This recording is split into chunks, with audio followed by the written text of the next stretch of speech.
Friday was my last day ever teaching in Philadelphia. And I've been really emotional ever since. And I've been trying to figure out why. A lot of times in my life, people have asked me why I wanted to be a teacher. And I feel like I always gave a pretty standard response, loving kids and wanting to make a difference. But I realized that it's so much more than that. There's so many people that have these goals like, I want to be a lawyer, or I want to be a doctor, or I want to be rich, or I want to be successful.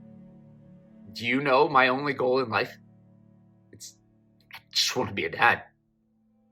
Never actually heard anyone else say that. I don't just want to be a teacher. I want to be a dad. Every decision I've made for my entire life, every dollar that I've saved, everything I've done to improve myself, all of it is for my future kids. I don't need anything else in life. I chose to become a teacher because it happens to be the closest thing to it. I don't just want to teach a specific subject. I want to teach kids about life. I want to be like my dad. Because I'm one of the luckiest person on the planet to have a dad who loved me as much as I did.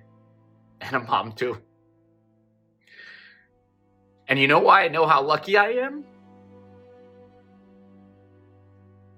Because I know what it looks like when you don't have that. And every day you show up and you try to replace it. You try to be a role model.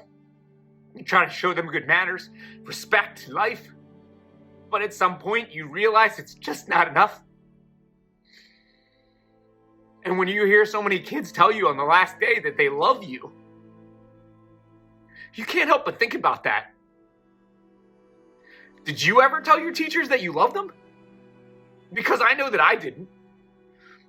Because I had incredible parents who showed me that they love me every day. And I know now that I can't replace that. Seeing them 2 to 3 times a week for 45 minutes does not replace the role of a dad. It's not enough. And when you know that on the surface, you see so much disrespect, so much hate, so much negativity, so much violence in the world. The thing is, it all comes back down to one thing. Love. The systems in place in the inner city are horrendous. There are so many things wrong. But I've even realized that even if it was a perfect system, you can't replace the love or the lack of love that doesn't come from home. And the other thing is that I know personally that even when you have the greatest parents ever, it doesn't mean that everything's going to be okay.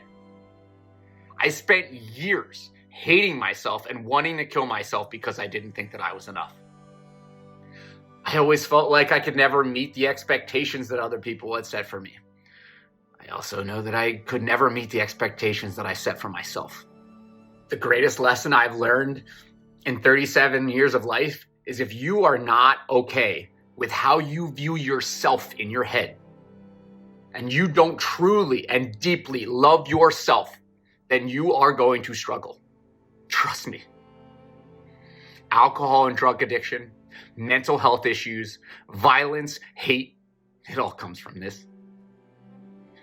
But if you learn that the love and belief in yourself is all you need, and you learn to understand where your pain and trauma comes from, and you learn to rise above it, then nothing can stop you. Learning the importance of vulnerability, being your true self, not being afraid to express your emotions, taking responsibility, and learning to love yourself no matter what. This is what I want to teach. There's too many people out there comparing themselves to others on social media, constantly thinking that they're not enough, constantly feeling like they don't meet those expectations that other people set for them, and obviously don't meet the expectations that they set for themselves. As a teacher, as a friend, and as a fellow human being, I am telling you right now, you are enough.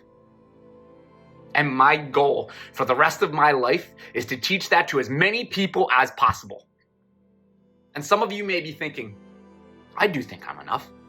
I do love myself. But the thing is, if you're yelling at anyone, if you're bringing negativity into the world towards other people, I would really think about that. Because hurt people hurt people.